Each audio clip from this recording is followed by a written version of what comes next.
Front Page for Wednesday, April 13th, 2022. Thanks for joining us. I'm George Gerbo. Inflation soared by 8.5% over the past 12 months. The Labor Department said the rise in the Consumer Price Index through March is the largest since 1981. Mika Sellner and Tom Howell report officials noted that inflation had climbed to a 40-year high for the fifth straight month, and economists say there are few signs the rise in prices will end soon. Gasoline prices have jumped 48% over the last year, food prices increased by 8%, and housing costs rose 5%. In terms of energy, electricity prices have risen 11.5%, and the price of natural gas increased 21.6%. Americans are increasingly responding to the rise in prices by using credit cards to meet everyday expenses, according to a report by the Federal Reserve. Russian President Vladimir Putin vows to press on with his military campaign in Ukraine, setting the stage for what is likely to be the bloodiest fighting of the war so far. Ben Wolfgang reports Putin slammed the economic sanctions on Russia and said his government will resist all efforts to cut it off from financial global systems. The Russian leader also said ceasefire negotiations with Ukraine have hit a dead end. The comments, which came on a visit to a Russian space center, were Putin's first since Russian troops abandoned their campaign to capture the Ukrainian capital of Kyiv last week and repositioned for an all-out assault on the Donbas region. Under a new commander, Russia is focusing its military might on that region, where the Kremlin says there are two territories that are breakaway independent republics, even though they are officially parts of Ukraine.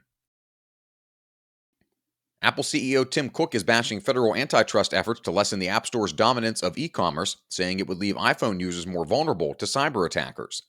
Ryan Lovelace reports Cook said his policy opponents have good intentions but are misguided, saying that when companies decide to leave the App Store because they want to exploit user data, it could put significant pressure on people to engage with other app stores where their privacy and security might not be protected.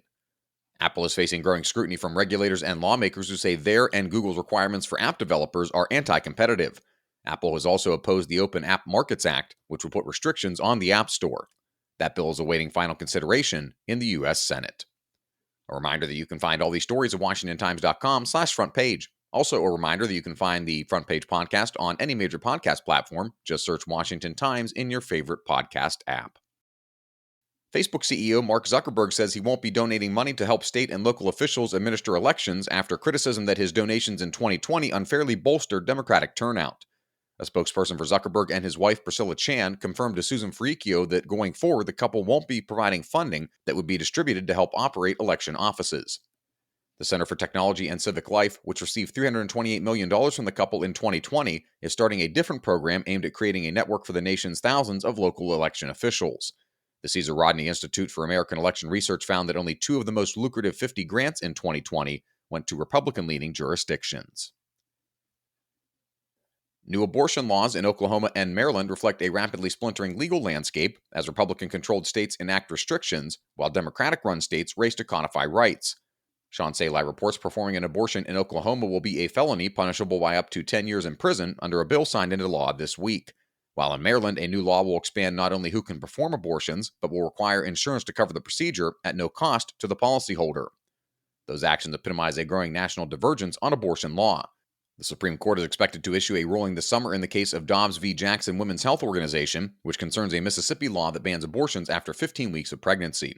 Court watchers say that ruling could overturn Roe v. Wade, the 1973 decision by the court that legalized abortion. And finally, House Minority Leader Kevin McCarthy has broken House Republican fundraising records by raising $104 million to date in this cycle.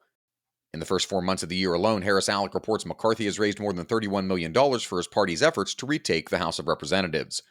McCarthy raises money through several political entities, including his Congressional Campaign Committee and an Associated Leadership Political Action Committee.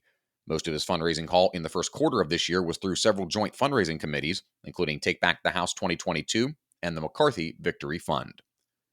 Find all of today's front page stories at WashingtonTimes.com/front page or on the Washington Times app, and find us on any major podcast platform. Just search Washington Times in your favorite podcast app. You can also find us on Twitter and Instagram at Wash Times for breaking news, sports, commentary, and more. For the Washington Times, I'm George Gerbo.